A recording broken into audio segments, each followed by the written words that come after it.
Howdy! I'm known as Dimwit, the last mountain man, feared throughout the land. Some of you have seen this gun before. It's a model 1766 Charleville musket, French. And I made a video earlier because when I got this gun, it was actually loaded and probably had been for about 130 years. I have kind of restored this gun, and now we're going to shoot it for the first time in probably 130 years. And the gun is 253, 54 years old, so we'll see how that works out. I'll let you have a closer look. My idea of restoring a gun might be different than a few others. I like my guns to show their age, but I want them to be in working order and look like proper antiques.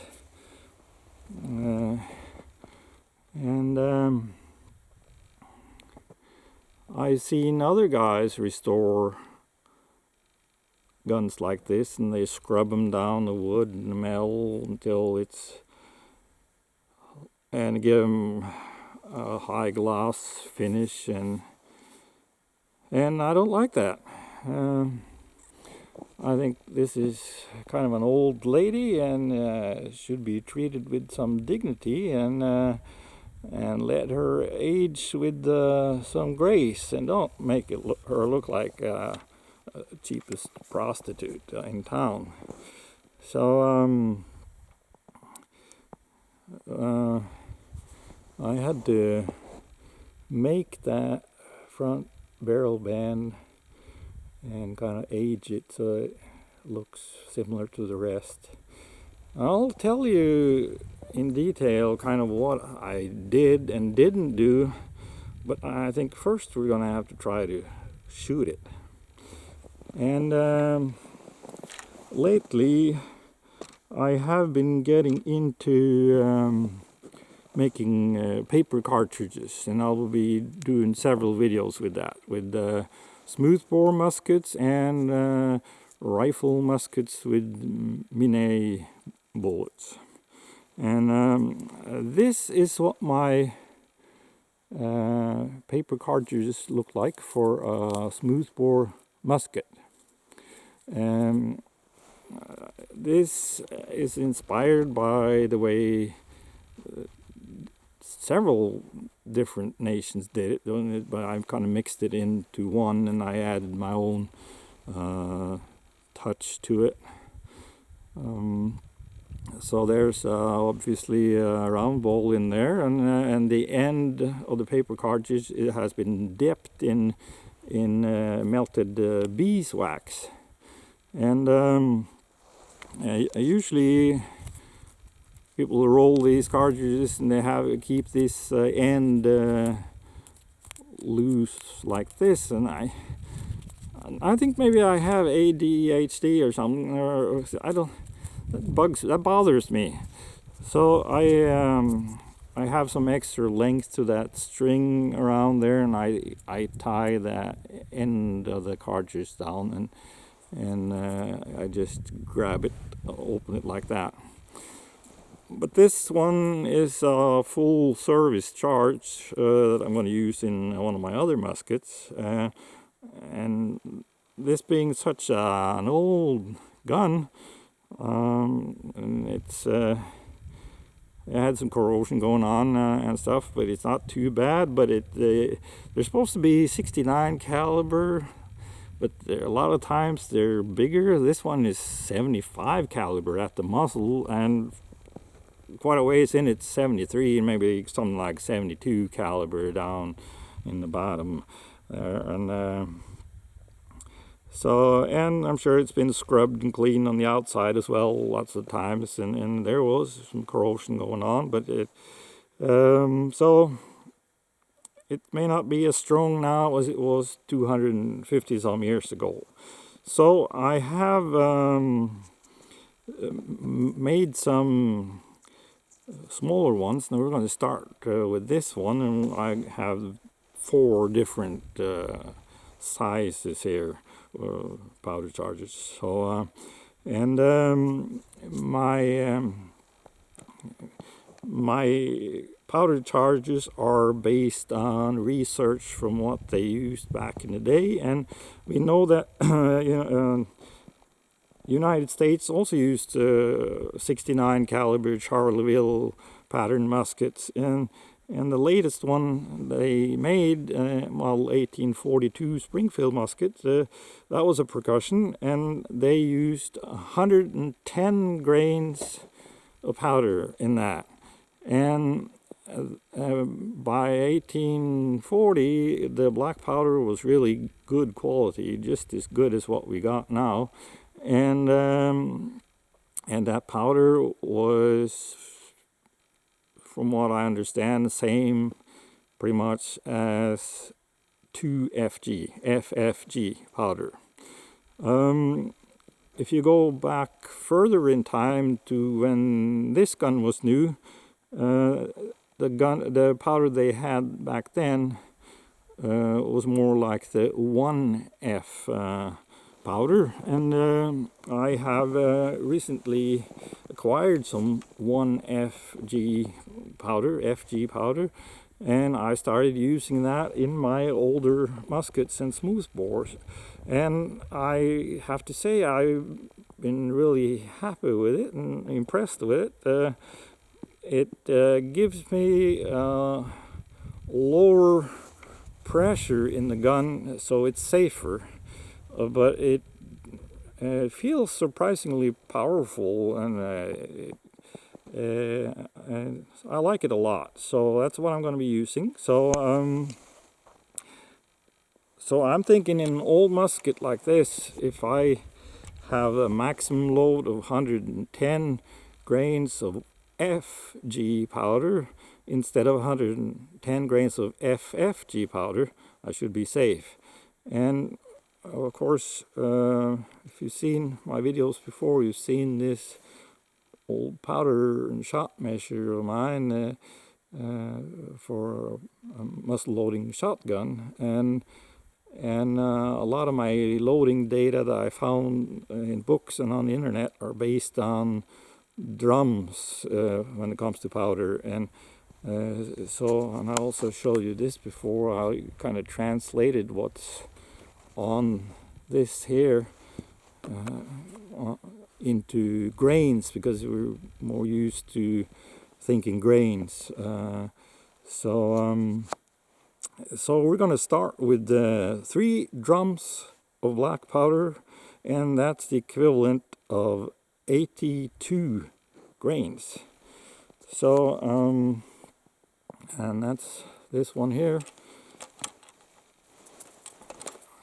And so all I have to do is pull this loose from that string and then tear it off, kind of open it up.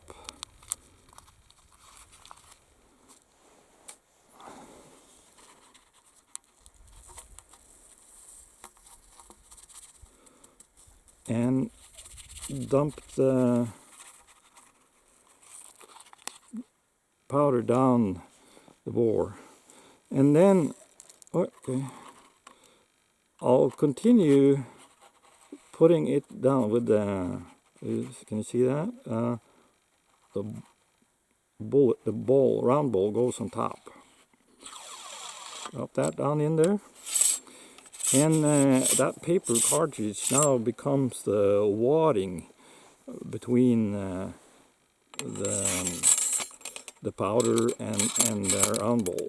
So tamp that down in there, because you have to kind of squeeze that paper together to form a wad. And that paper is a little stiff, so okay.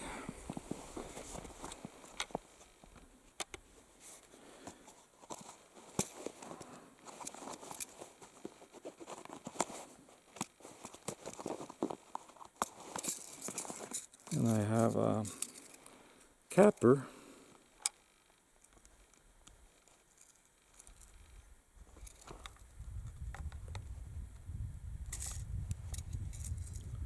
And I dropped the cap.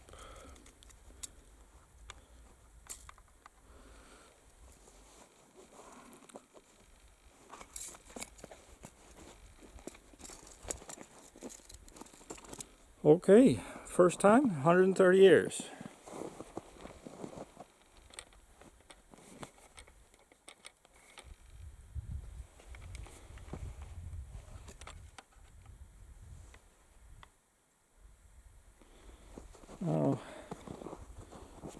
Just let me try this without the cap first, okay. For some reason it wouldn't,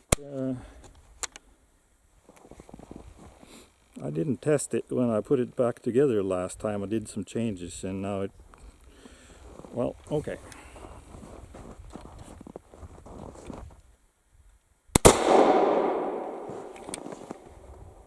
Okay, so that was first shot in 130 years or more. 253-year-old gun. Held up. So let's put some more powder down there. We'll go up from 3 drums to 3 1/4 drums, which means we're going up from 82 to 89 grains.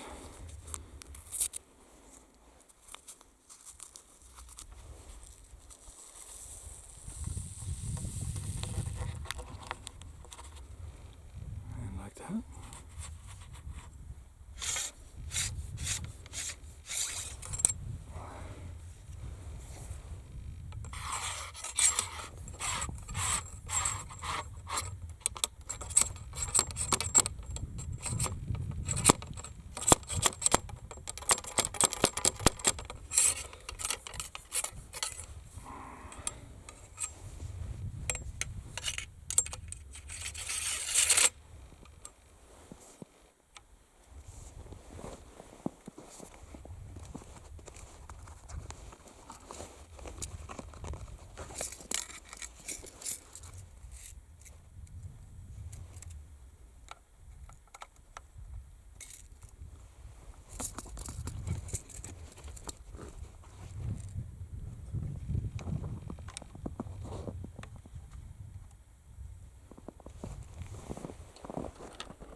We had a misfire.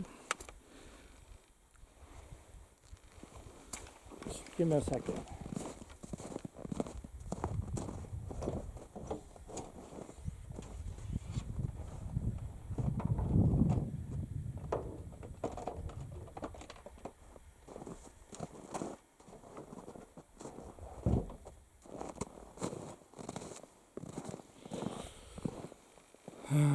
I have this steel wire here that I poke down into the percussion nipple once in a while. Not sure why it didn't work this time, but we'll try again.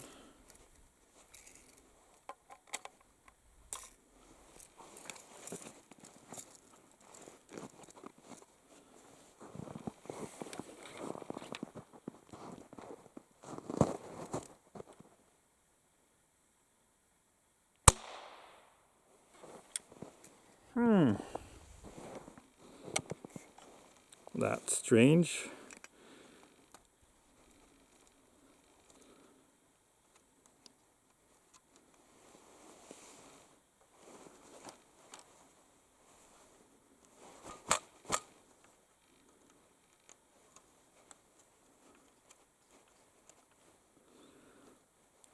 And I don't know if you noticed, but there's always something going wrong in my videos, and I don't have the computer skills to edit things out, so whenever I say or do something stupid, you'll get to see it.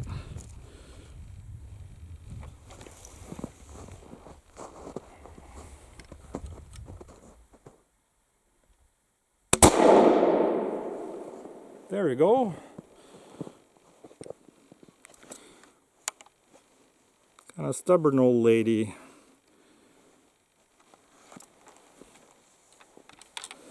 So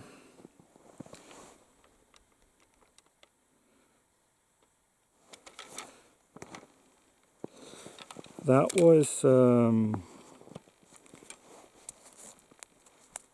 3 1/4 grams. We'll try 3 1/2, and that's in 96 grains.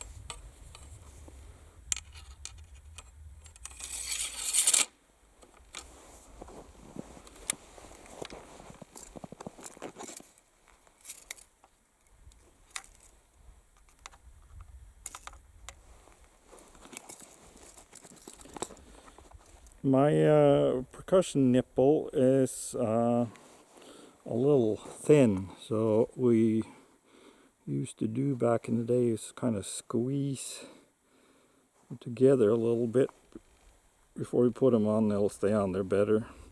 I cannot find new. Usually I like to replace the percussion nipples on my old gun, because they usually have too big a hole in them, and you get this pressure back, so that it kicks the hammer back up and things like that. And, but I can't find anything that fits. I have identified the threads here, and it's a common thread. It's a 1/4 inch UNC.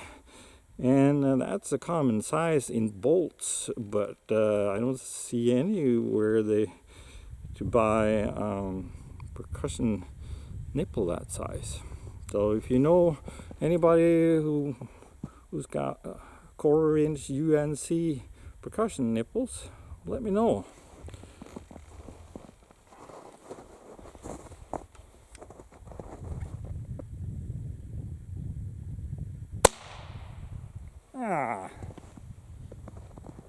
Not sure what to think of this.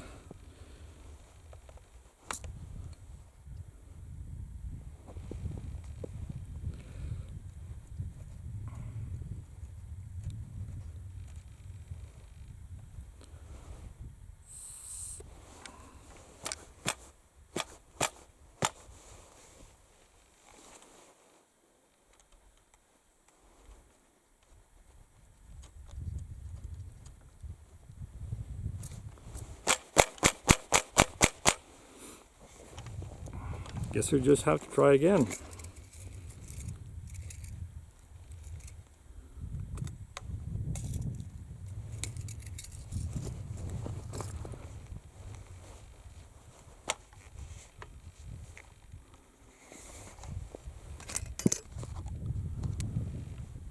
Well, that fell off.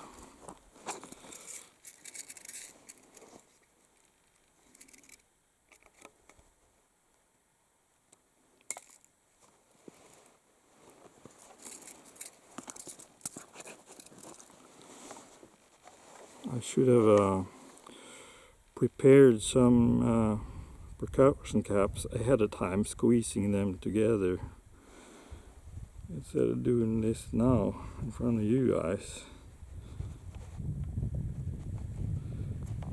There.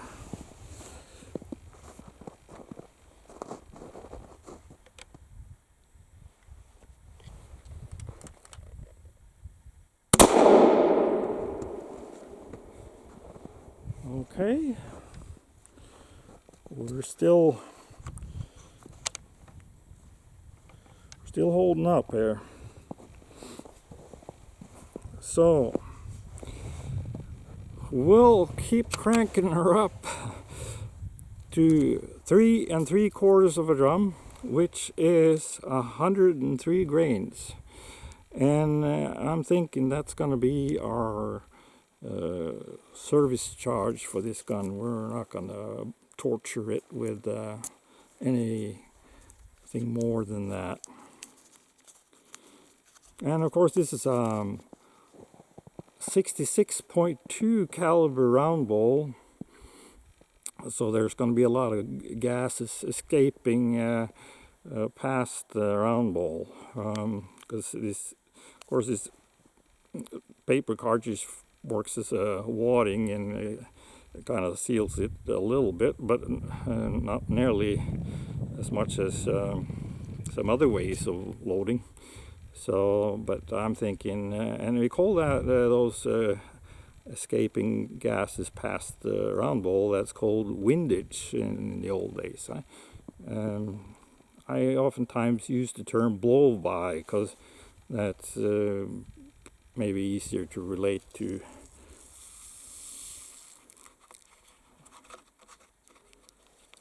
So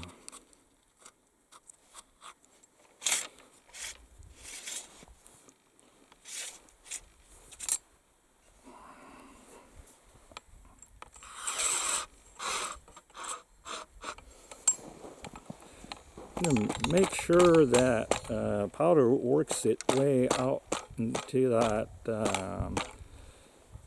percussion drum.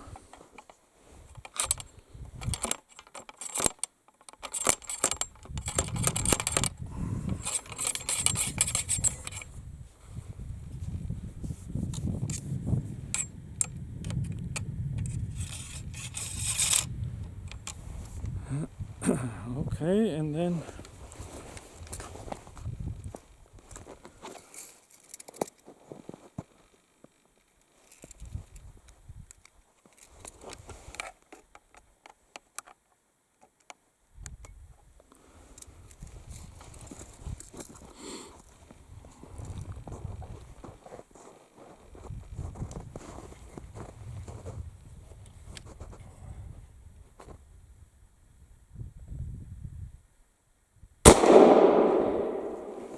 now that's more like it.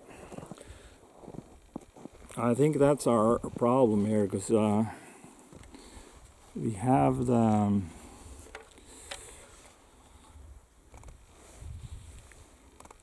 we have this what we call a percussion drum, that the nipple is threaded in here, and then the flame from that percussion cap kind of have to work itself 90 degrees to the left and then quite a ways in here. So it's a smart thing to do to kind of shake your things up a little bit to make sure that powder works itself in there. And there's also a difference between percussion caps. These weren't as loud as some of the other ones I got, so I'll try to see if I can use some other ones. And if maybe I'll have to make a new nipple in the lathe, and I think I'll make it so I can use musket caps. They're bigger and more powerful and have better ignition. So I think I'm going to declare it a success, even though it did put up a little bit of a fight. I'd like to tell you a little bit what I've done, what I didn't do. First thing I did, it didn't have a ramrod, but I had a modern replacement ramrod lying around, and I cut that to right length, and I blued it with some cold bluing, and I left it in the bathroom for a few weeks, and it has rusted a little bit, and so it looks old. And also I made this front band with front sight on it here, and I've aged that. It's not correct copy of the old band, but it's what I could manage, and it's actually a piece of exhaust pipe for an old moped. It had the right dimension, and I cut and shaped it, and I don't know how well it shows up in the picture, but you can see it has some texture to it, some rust and corrosion going on, and you can do that easily with apple cider vinegar. I took a plastic ice cream box and I made 2 holes in it, and I had a wooden stick through these holes, and I suspended this front barrel band on that wooden stick inside that ice cream box, and I put a little bit of apple cider vinegar down in there, not much, and put the lid on it, and I let it sit in my workshop in the basement, and that's a little colder than the upstairs of our house, but it's warmer than an ordinary basement. So, and that seemed to work fine. You don't want it too warm because it kind of gets messy. And then once a day I take it out of there and I rub on it with a piece of leather and rinse it off with water and put it back in. And at one time I left it in there for a few days, forgot about it, and it really rusts. And so and that gave me kind of a light brown rust colored part. And I figured when I put wax on it, it's going to go darker, but it didn't get as dark as I wanted it, so I boiled the part in water to get rid of that wax again, and I soaked it in some cold blue, and it got darker, and so I waxed it again, and now it looks fine.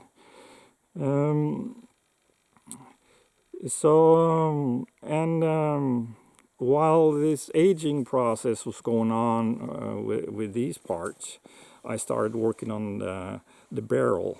It had quite a bit of rust underneath here in the barrel channel, and I kind of just used a steel brush by hand to get the worst of it off, but I left a lot of it. And I used wax on it, and I use, on most of my guns, I use this Renaissance wax. This was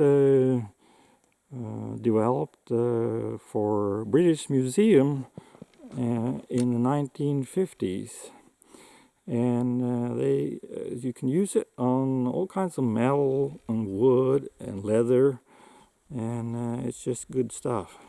So I coated the barrel on the outside with this wax, and then I plugged the percussion nipple with a toothpick, and I filled the barrel with apple cider vinegar, and I put a piece of tape on top. And I left it there for 2 or 3 days, and I poured it out and rinsed it with water, and then I started working on the inside of the barrel, because that apple cider vinegar is gonna loosen the rust and other fouling in there, and then I have several tools that I use. I have like a brake cylinder honing tool for a car, that I installed on a long rod, and I run that in there back and forth in an electric drill. And I also have like a giant cleaning stick, and I use pieces of Scotch-Brite in there, and also these flax fibers that I showed you in many of my videos for cleaning.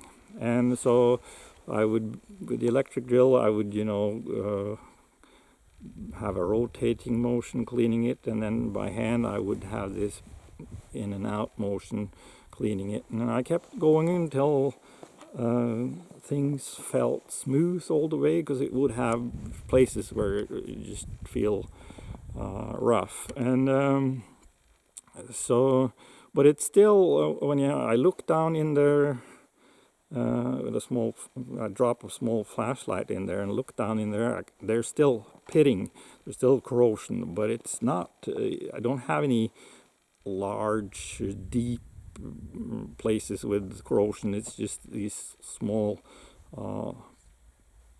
pittings of corrosion. And so I decided it was safe to shoot it, and I survived, so I was right. But we're not going to torture it with any more powerful loads than that. So that was the barrel, and I took the percussion nipple out, and I kind of tried a little bit to get the breech plug out and the percussion drum out. But it felt like they were welded in there. So, and that's when I just leave them in there, because when they're stuck in there that hard, chances are you're going to damage things, so the threads and stuff, when you take it apart. And so it's better off leaving it like it is. But it's a smart thing to try to see if it's in there good. So, and I kind of freshened up the threads here a little bit. They weren't too bad, but I had a tapping dye that I ran down in there, and I cleaned them up a little bit. And I took the percussion lock apart, and that was actually in good shape. All it took was some cleaning, and but I have some movement back and forth here. The square part that comes out through the lock plate here, that the hammer fits around, there's too much room in there, but it's kind of hard to do anything about without ruining the patina, so I kind of left it alone.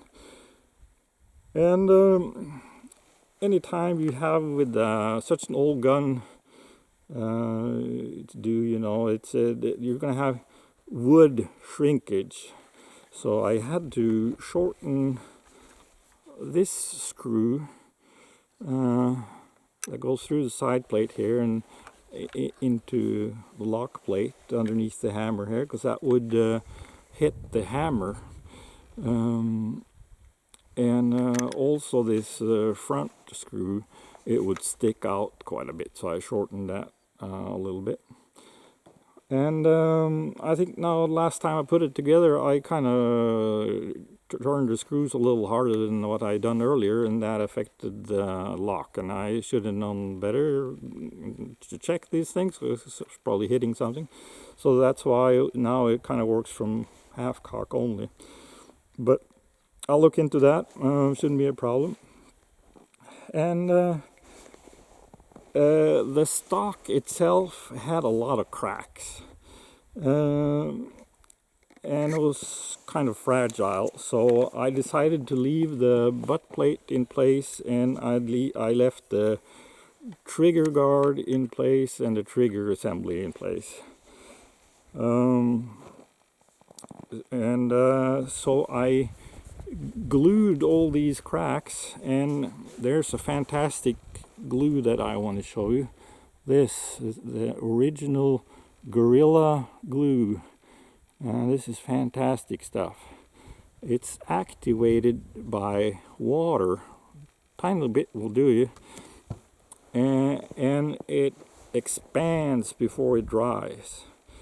And when it's dried, you can file it down and it will actually absorb stain, so you could get it to the same color as the stock, and it will look like wood instead of glue. And it's a little bit scary at the beginning because it expands, you know, but it takes a long time for it to dry, so you have time when you work with it. So when it starts expanding, maybe some parts are hard to clamp and things like that, and so it just let it do what it does. It will kind of ooze out of those cracks, but if your wood starts coming apart, you just kind of squeeze it back together and you'll be fine. Just got to keep an eye on it and keep nursing it and working on it. But it's I used to use what do you call it? Well, it doesn't matter, but it's the best glue I ever used. I'm not going back to anything else. So Gorilla Glue and Renaissance Wax. I don't have any sponsors. I'm not being paid to say this. I'm not trying to sell you anything, but those are good products. And also I use a lot of other interesting things, like I told you about the apple cider vinegar. You can use that for a lot of stuff. And I also use olive oil and beeswax. I dip these paper cartridges in a mixture of melted beeswax with olive oil in them, and you can adjust the mixture depending on what you want and the temperature outside. And I also use olive oil a lot in my workshop for drilling and tapping and things like that. And it's just a lot more healthy alternative than using engine oil like I used to. So, and I guess that's pretty much it. I'm not quite finished with it. It's got a very large gap on the side of the tang here, and it's got this gap here. So I'm going to go out in the forest and find myself some pine sap, and I'm going to make some pine pitch. That's mountainman glue, hot glue gun. You take your sap from the pine trees and you heat it up almost till it boils, and then you mix, you grind up some charcoal from your campfire, and you mix this into it, and you will get this black soft substance, and when it cools off it will be hard. And this can be used as a glue, and it can be used as a filler, and it's what they did for their repairs in the old days. So and also there's a screw here, and probably going to cover that up with some of that, maybe grind it down a little bit and cover that up. And there's another interesting repair here. It's got a crack here, all the way here, and somebody drilled holes and tied this piece back on. And but I glued it as well, because it just felt so loose and flimsy, and it was just gonna get worse. So, but it's still, you can still see the original repair, and that's interesting. So I like to kind of let it tell its history a little bit, but still look nice. And I think patina looks nice, but I do try to repair things and kind of, if you have a lot of rust, kind of get rid of some of it and wax it, and it will look like more of a patina. So that's how I feel about it. Looks good on my wall now, and it's fun to shoot it. So if you like my video, please subscribe and like, and check out my other videos. I'll be making more videos with paper cartridges, with round balls and mini balls. So I'm looking forward to that. Okay, we'll see you later.